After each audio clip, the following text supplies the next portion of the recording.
حضرت ابو ہریرہ رضی اللہ تعالیٰ عنہ بیان کرتے ہیں، انہوں نے عرض کیا اللہ کے رسول، کون سا صدقہ افضل ہے؟ آپ نے فرمایا غریب آدمی کی محنت کی کمائی سے صدقہ کرنا اور اپنے زیر کفالت افراد سے آغاز کرنا۔ مشکات المصابیح حدیث نمبر 1938۔ حضرت سلمان بن عامر رضی اللہ تعالیٰ عنہ بیان کرتے ہیں، رسول اللہ صلی اللہ علیہ وسلم نے فرمایا مسکین پر صدقہ کرنا صرف ایک صدقہ ہے، جبکہ رشتہ دار پر دوہرا ہے صدقہ اور صلہ رحمی۔ مشکات المصابیح حدیث نمبر 1939۔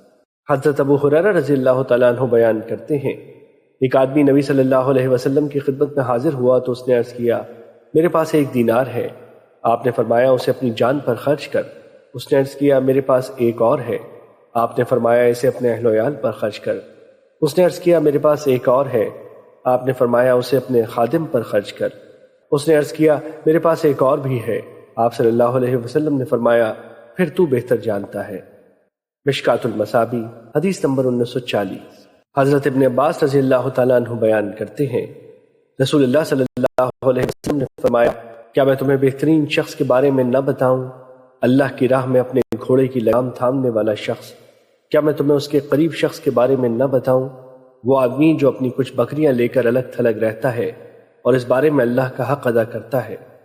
کیا میں تمہیں بدترین شخص کے بارے میں نہ بتاؤں؟ وہ آدمی جس سے اللہ کے نام پر سوال کیا جائے اور وہ نہ دے۔ مشکات المصابیح حدیث نمبر 1941۔